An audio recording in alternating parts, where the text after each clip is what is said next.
small village of Oakwood was surrounded by a vast, eerie jungle. The villagers lived with an unspoken rule: never enter the jungle after sunset. Legends told of a girl who had been wronged there, a girl who still wandered in search of justice. Her story was a shadow over the village, whispered in hushed tones but never openly discussed. Maya, a young journalist, arrived in Oakwood on a bright autumn afternoon. She was there to investigate the story of the girl in the jungle. Unlike the villagers, Maya didn't believe in ghosts or curses. She was driven by facts, determined to uncover the truth. Maya had heard rumors about the girl. Some said she had been a victim of violence, abandoned by her attackers in the jungle to die. Others claimed she had been innocent, wrongly accused and executed by the village years ago. Whatever the truth, Maya knew one thing: there was something in that jungle, and she needed to find it. The legend of Lena. Maya dug into the village's history and found references to a girl named Lena who had lived there a century ago. Lena was known for her beauty and kindness, but her life took a tragic turn when a group of powerful men from the village accused her of theft. She was dragged into the jungle by the men, tied to a tree, and left to die as punishment. Her cries for help echoed through the trees, but no one came. Days later, her body was found by villagers, but something wasn't right. Her face was twisted in terror, and her hands bore scratch marks, as if she had tried to claw her way free. Since then, the jungle had been cursed. People who ventured in after dark often returned with bruises, scratches, or not at all. They spoke of cold hands pulling at them and whispers calling their names. The villagers avoided the jungle, but Maya was determined to uncover the truth about Lena and the men who had wronged her. Into the jungle. Maya decided to enter the jungle. She wanted to prove that the legend was just a story. She carried a flashlight, her camera, and a notebook. The sun was setting as she approached the jungle's edge. The air grew colder, and the trees seemed to stretch higher, their twisted branches forming a canopy that blocked out the remaining light. Maya hesitated for a moment, but her curiosity pushed her forward. As she walked deeper into the jungle, the atmosphere grew heavier. The rustling of leaves and the occasional crack of a branch underfoot were the only sounds. Then she felt it, a faint touch on her shoulder. She spun around, her flashlight sweeping through the darkness, but no one was there. "It's just the wind," she muttered, though her voice wavered. The deeper she went, the more she felt it. Cold, fleeting touches on her arms, her back, her neck. At first she ignored them, but they became more insistent, almost like someone was trying to grab her. The clearing. After what felt like hours, Maya stumbled into a clearing. In the center stood a massive tree, its bark scarred with deep scratches. She felt a chill as she realized the marks looked like handprints. Hundreds of them, some faint, others fresh. At the base of the tree, she saw something glinting in the moonlight. It was a small silver bracelet. Maya picked it up and examined it. The name Lena was engraved on it. Suddenly, the whispers began.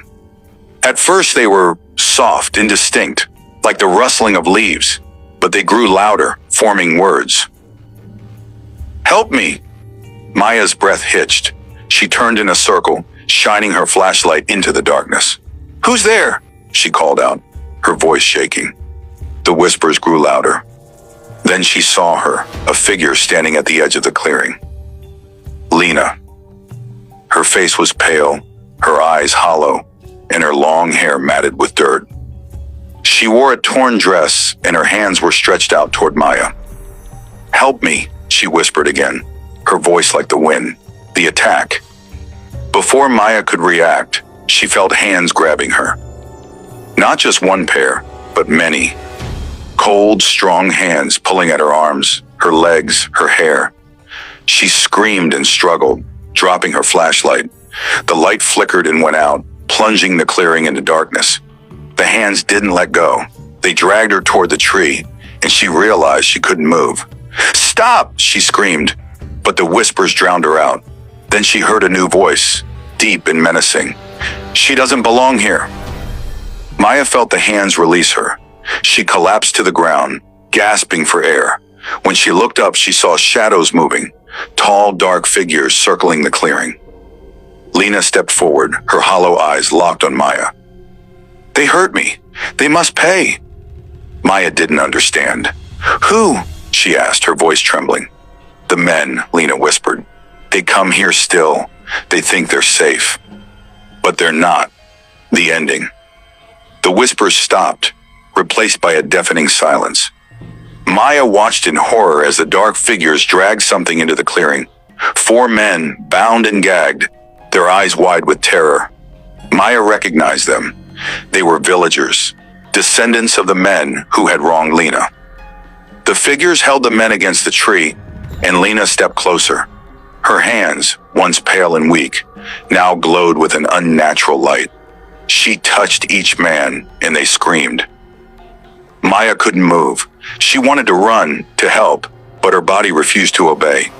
The men's screams echoed through the jungle, then stopped abruptly. When Maya blinked, they were gone. Only the tree remained, its bark now slick with fresh blood.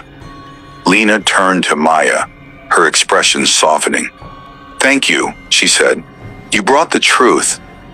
Before Maya could respond, Lena faded into the darkness, leaving Maya alone in the clearing. The aftermath. Maya stumbled out of the jungle at dawn, her clothes torn and her body covered in bruises. She told the villagers what she had seen, but most didn't believe her. Days later, the bodies of the 4 men were found near the tree, their faces frozen in terror. The villagers were horrified, but no one dared investigate further. Maya left Oakwood, but she couldn't escape the memories. She knew Lena's story would haunt her forever. In the jungle, it still stands, silent and dark, waiting for the next soul brave or foolish enough to enter.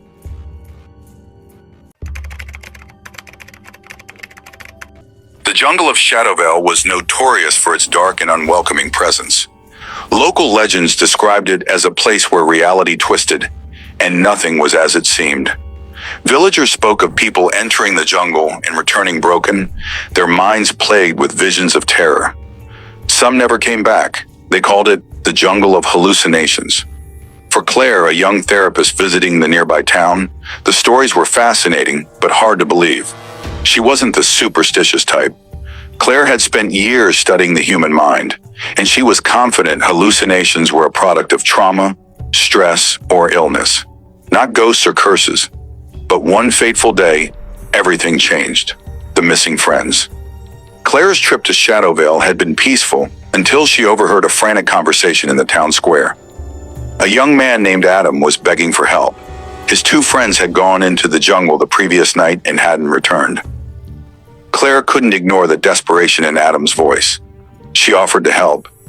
I can't leave them out there, he said, his voice trembling. Please, someone come with me. The villagers shook their heads, murmuring about the curse of the jungle.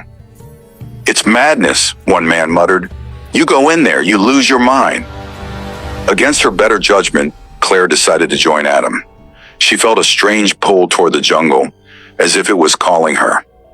Armed with a flashlight, some water, and a small first aid kit, Claire and Adam stepped past the thick line of trees into the infamous jungle. The start of the descent. The air inside the jungle felt heavier, colder. The thick canopy above blocked out most of the sunlight, leaving the ground dimly lit. Twisted roots snaked across the floor, making every step treacherous. Stay close, Adam said, his voice low. As they moved deeper into the jungle, Claire began to notice odd things. Shadows danced just beyond the edges of her vision.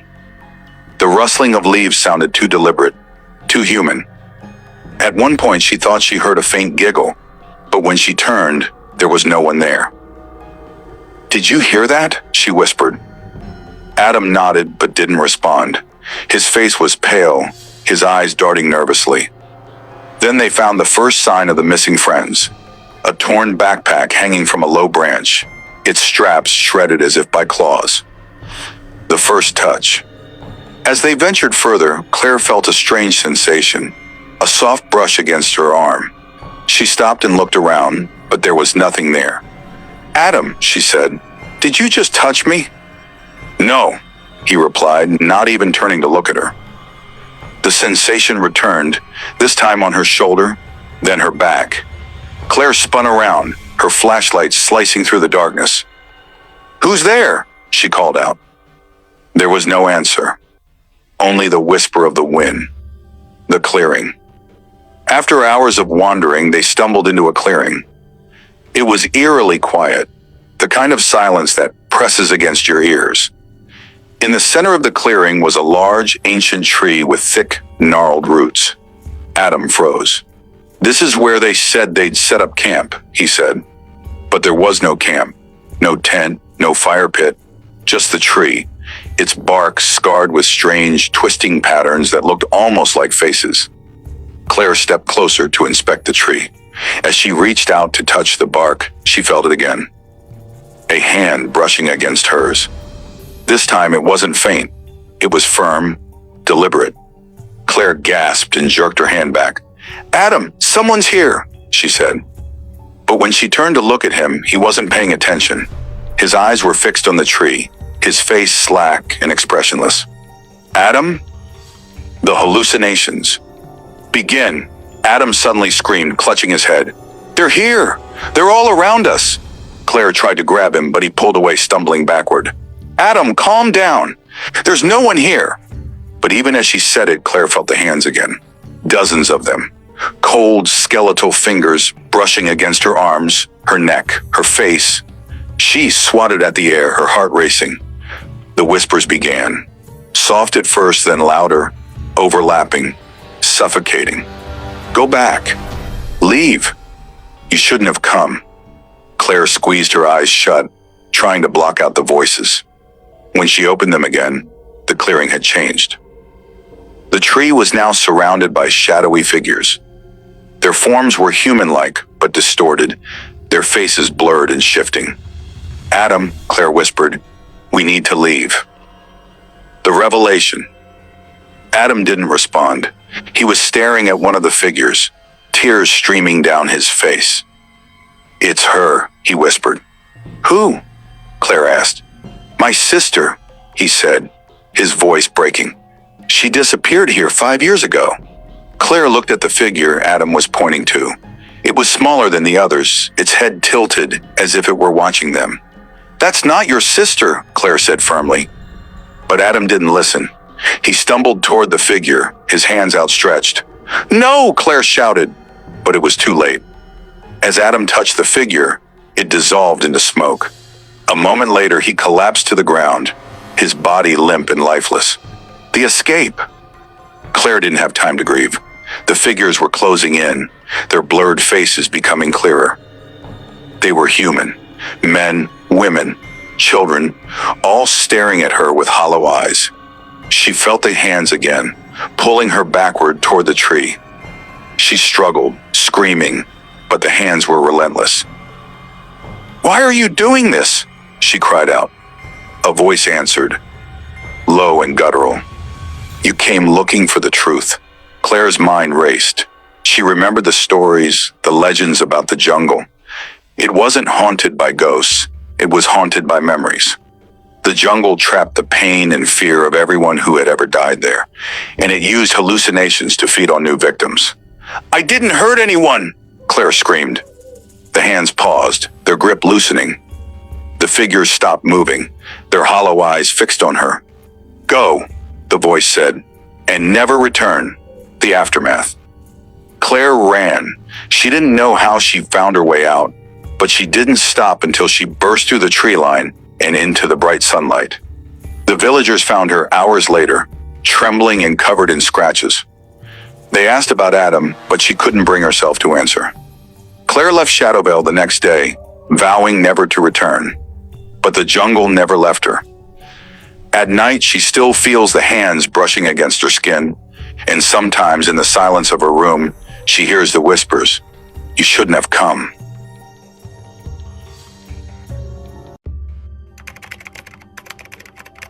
The lush, sprawling jungle of Sablewood was beautiful during the day, alive with the sounds of birds and rustling leaves. But at night, it became a different place, dark, silent, and full of secrets. People in the nearby town spoke of a killer who once lived in the jungle, They called him the BTK killer. Bind, torture, kill. His reign of terror ended years ago, but his name still haunted the town. Some claimed his ghost still roamed the jungle, hunting anyone foolish enough to enter. Nobody believed the stories more than Ava, a journalist with a passion for uncovering hidden truths. The town's eerie history fascinated her, and she felt compelled to investigate the legend of the BTK killer. She convinced her two friends, Liam and Kate, to accompany her on the trip. "It's just a jungle," Ava said confidently. "There's nothing there but trees and old stories." Liam was hesitant, but Kate was curious. They packed their gear, flashlights, and a few supplies before venturing into the jungle. It was supposed to be a quick trip, but nothing went as planned. The jungle's warning. The group entered the jungle in the late afternoon. At first the path was clear, and the trees let in beams of sunlight. But as they moved deeper, the light faded. Thick vines hung low and the air grew heavier. "This place feels wrong," Liam said, pausing to look around. Kate laughed nervously. "Don't start, Liam. It's just a jungle. Let's keep moving." Ava led the way, snapping pictures and jotting notes in her journal. She was determined to find evidence of the BTK killer's hideout, an abandoned cabin rumored to be hidden somewhere deep in the jungle. After an hour, they came across an old wooden sign. The words were barely legible, but Ava could make them out. "Turn back now." Liam stopped. "We should listen to it. This is a bad idea." Ava brushed him off. "It's just someone trying to scare people. Let's keep going." But as they pressed forward, the jungle seemed to close in around them. The path disappeared, and the air became eerily silent. The first encounter. As night fell, they decided to set up camp. The three of them built a small fire and sat close together. The jungle was unnervingly quiet, except for the occasional snap of a branch or rustle of leaves. Suddenly Ava froze. She felt it, a cold hand brushing against her shoulder. "Stop messing around, Liam," she said, turning to glare at him. "I didn't touch you," he replied, his face pale. Kate shivered. "I felt something too, like someone was standing right behind me." The group laughed nervously, trying to shake off the feeling. But then they heard it, faint footsteps circling their camp. "Who's there?" Ava called out, her voice trembling. There was no answer, only the sound of leaves crunching. Liam grabbed a flashlight and shone it into the darkness. For a moment they saw nothing, but then a shadow moved, a tall figure disappearing behind a tree. "Did you see that?" Kate whispered. Ava nodded. "We're not alone." The cabin. Terrified but curious, the group packed up and followed the shadow. It led them to a small clearing, where an old rotting cabin stood.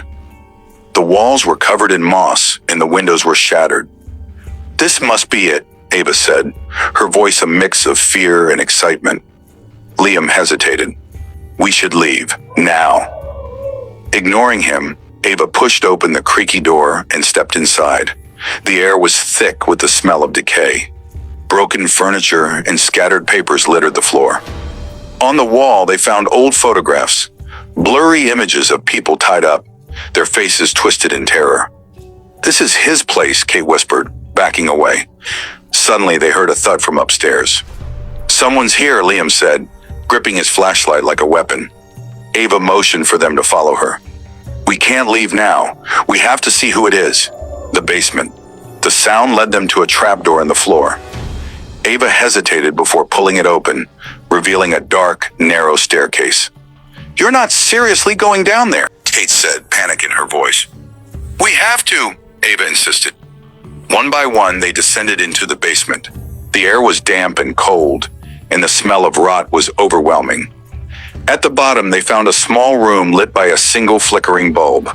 Chains hung from the walls, and a table in the center was covered in blood-stained tools. "This is where he did it," Liam whispered, his voice shaking. Before they could react, the trapdoor slammed shut above them. The hallucinations begin. The room plunged into darkness. Ava turned on her flashlight, but the beam flickered, casting strange shadows on the walls. Then the voices started. Why did you come here?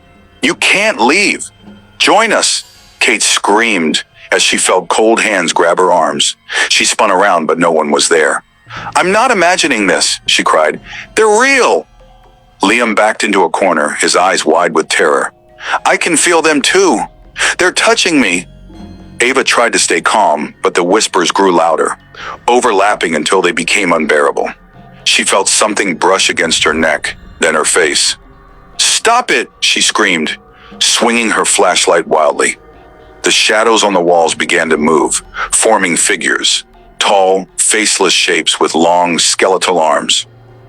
The killer revealed.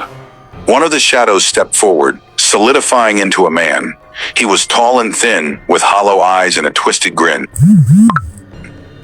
It's him, Ava whispered. The figure tilted its head, watching them. Then it spoke.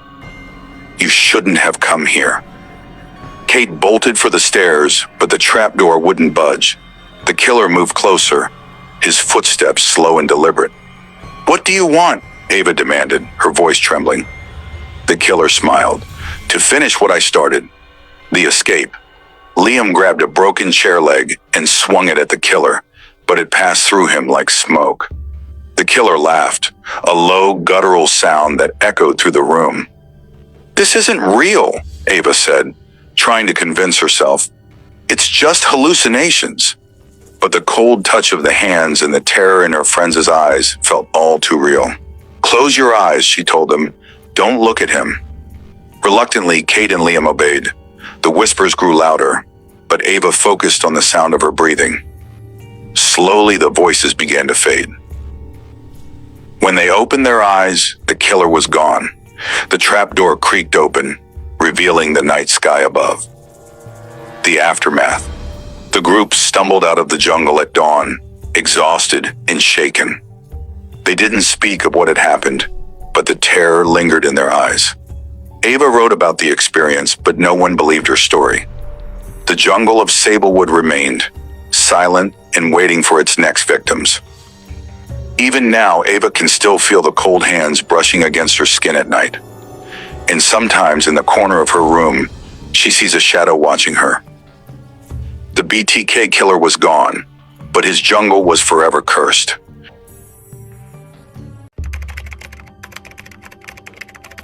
The autumn sky was heavy with gray clouds as the wind swept through the small farming town of Willow Creek. It was a quiet place where neighbors waved at each other from their tractors and children played in open fields. At the heart of the town was an old abandoned farm that everyone called the Lanson Farm. The Lanson family had vanished 30 years ago without a trace. The police found no evidence of where they had gone, and whispers of a massacre spread through the town. People said the Lanson farm was cursed, that no one should go near it. Some claimed they had seen figures in the windows late at night, while others spoke of strange sounds coming from the property. For a long time, no one dared step foot there, but every so often, curiosity got the better of someone, and those people never came back. The dare.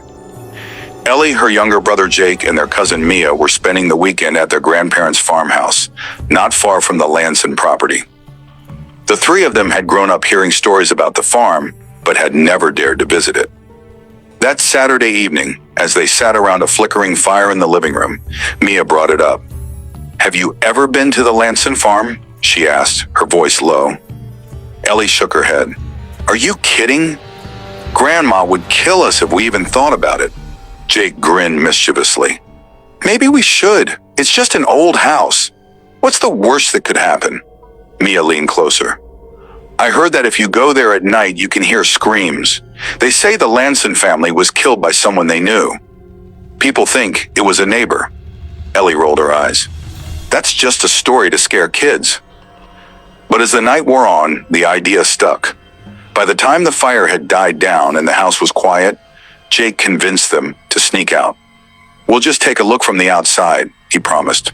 No one will even know. The farm. The Lanson farm sat at the edge of the woods, its silhouette barely visible against the dark sky. The house was old and crumbling, with shattered windows and vines crawling up its walls. The barn, once red, had faded to a dull gray, and the fields around the property were overgrown with weeds. As the three of them approached, the air seemed colder. The wind howled through the trees, carrying with it a faint, metallic smell. "I don't like this," Ellie said, stopping at the gate. Jake ignored her and pushed it open. The gate creaked loudly, the sound echoing through the empty fields. Mia hesitated. Maybe we shouldn't go in. But Jake was already halfway to the house. "Come on, don't chicken out now." Reluctantly, Ellie and Mia followed. Inside the house, the front door hung crookedly on its hinges, and the floor creaked with every step. Inside, the air was damp and smelled of rot. Broken furniture and shattered glass were scattered across the floor. "This place is a dump," Jake said, shining his flashlight around. Mia shivered. "It feels wrong." Ellie noticed something strange.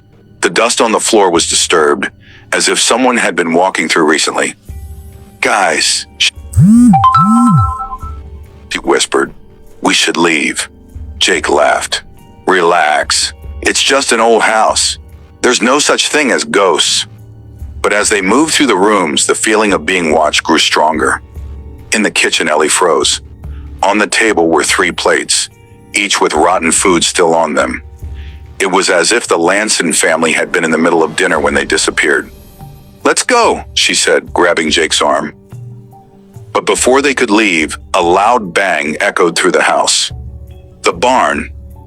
They ran outside, hearts pounding. "What was that?" Mia whispered, clutching Ellie's arm. Jake pointed to the barn. "It came from there." "No way," Ellie said, pulling Mia toward the gate. "We're leaving." But Jake was already heading for the barn. "You're going to get us killed," Ellie shouted after him. Jake ignored her and pushed open the barn doors. Inside, it was pitch black. The smell of blood and decay hit them immediately, making Ellie gag. Jake turned on his flashlight. In the center of the barn was a pile of bones, animal and human, mixed together. "Oh my God," Mia whispered, backing away. Then they heard it, a low growl followed by the sound of heavy footsteps. The killer. Before they could react, a figure stepped out of the shadows. It was a man, tall and broad-shouldered, with a burlap sack covering his face. His hands were stained with blood, and he carried a large, rusted knife. "Run!" Ellie screamed. They bolted out of the barn, the man close behind. The flashlight beam bounced wildly as they ran, the killer's footsteps thudding louder and louder. Jake tripped and fell, and the killer was on him in an instant. He grabbed Jake by the ankle and dragged him back toward the barn. "Help me!" Jake screamed, clawing at the ground.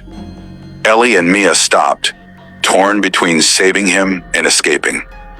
"We can't leave him!" Ellie cried, running back. She grabbed a nearby branch and swung it at the killer, hitting him in the side. The man growled in pain and let go of Jake. The 3 of them ran as fast as they could, not daring to look back. Goats, the escape.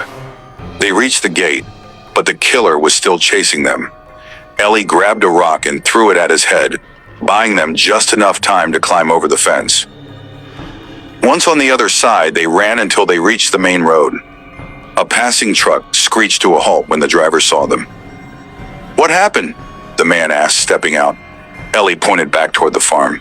"There's someone there. He tried to kill us." The driver called the police, and within minutes, flashing lights lit up the dark road. The aftermath. When the police searched the Lanson farm, they found the pile of bones in the barn, along with bloodstains throughout the house. But the killer was gone. The sheriff told them later that the Lanson family had been murdered by their neighbor, a farmer who lived just down the road. He had vanished after the killings and was never caught. "You're lucky to be alive," the sheriff said. But Ellie couldn't shake the feeling that the killer wasn't done. The final night. That night, as they tried to sleep, Ellie felt a cold hand brush against her arm. She bolted upright, but no one was there. In the corner of the room, a shadow moved. "Ellie," a voice whispered. Her heart stopped. It was Jake's voice, but Jake was asleep across the room. The shadow moved closer, and she saw it, the burlap sack, the blood-stained hands. The killer had followed them home. 8.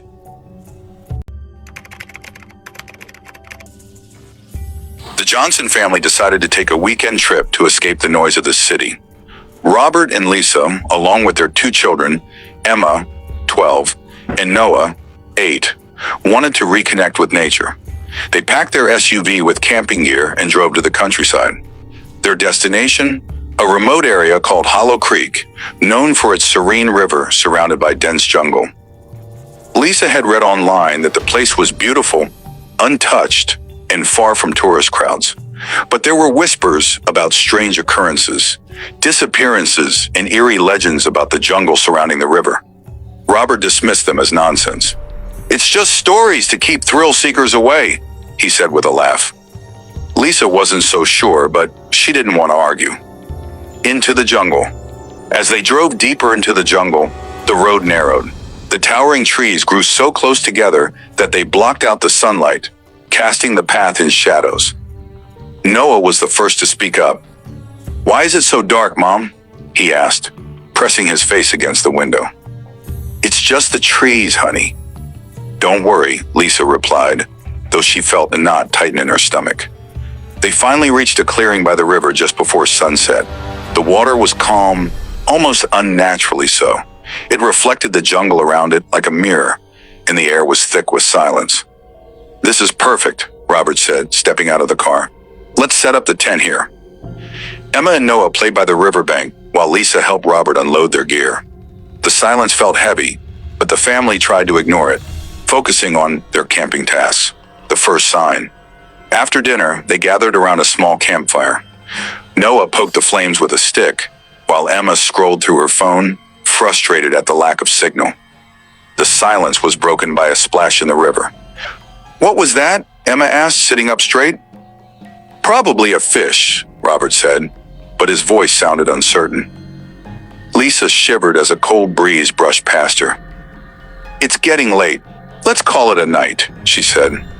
As they settled into the tent, the forest seemed to grow quieter. The usual sounds of insects and rustling leaves were absent. Lisa struggled to sleep, her ears straining to catch any noise. Around midnight, she felt it. A light, cold touch on her arm. Her eyes snapped open. "Robert," she whispered.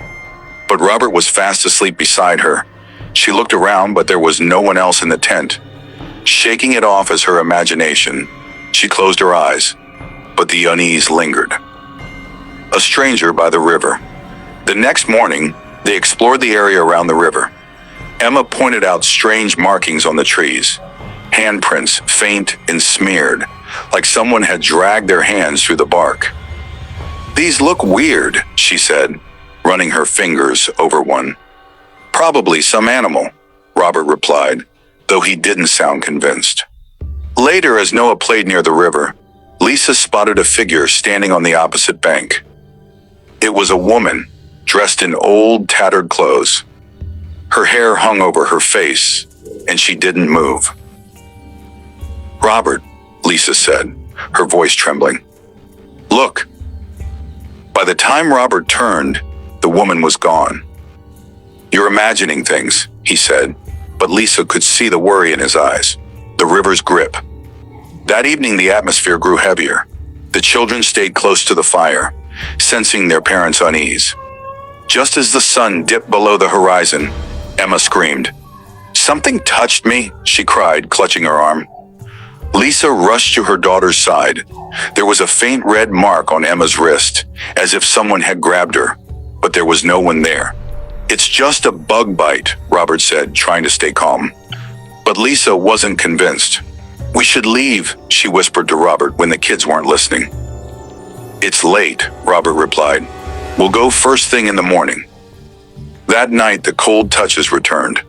Lisa felt them on her arms and face, light but deliberate. Noah woke up crying, saying he couldn't breathe. Emma whispered that she had heard someone calling her name from outside the tent. By dawn, the family was exhausted and terrified. The silent river reveals its secrets. As they packed up their gear, Robert noticed footprints leading from the river to their tent. They were faint and wet, as if someone had walked straight out of the water. "Hurry up," he barked, throwing everything into the car. The drive back was tense. The dirt road seemed longer than before, and the jungle pressed in around them. As they passed a bend, Lisa gasped. Standing in the middle of the road was the same woman she had seen by the river. Her face was pale and sunken, her eyes hollow. Robert slammed on the brakes, but when they looked again, she was gone. "Keep driving," Lisa shouted, but the car refused to start again. The air grew colder, and the whispers began, soft at first, then louder, circling the family. "Stay in the car," Robert ordered, stepping out to check the engine. Lisa watched as his figure disappeared into the thick fog that suddenly enveloped the road. "Robert!" she screamed, but there was no response. The whispers turned into faint laughter, and the car began to rock. Emma and Noah clung to Lisa, crying. When Lisa turned to look out the window, she saw handprints forming on the glass. Wet, pale handprints, as if something was trying to get in. The river's curse. Robert never returned. When the fog lifted, the car started on its own. Lisa grabbed the wheel and drove as fast as she could, following the winding road until they finally broke free of the jungle. Back in the safety of their home, the nightmare didn't end. Lisa would wake up to the feeling of cold hands brushing against her. Emma started sleepwalking, mumbling about the river. Noah refused to go near water, screaming every time he saw a reflection. One night, Lisa found Emma standing at the bathroom sink, staring into the mirror. Her reflection was smiling, but Emma's face was blank. "We have to go back," Emma said in a voice that wasn't hers. Lisa destroyed every mirror in the house, but the whispers followed them. Weeks later, Emma disappeared. Then Noah. Wet footprints were all that remained. Lisa moved to a small apartment in the city, but she couldn't escape the river's grip. Every time she closed her eyes, she saw it. The calm, silent water, and the figures waiting beneath its surface. One morning, Lisa was found floating in a city fountain. Her hands were clasped together, as if holding something invisible. Witnesses said they heard faint laughter and saw ripples in the water, though the fountain was still. And somewhere deep in the jungle,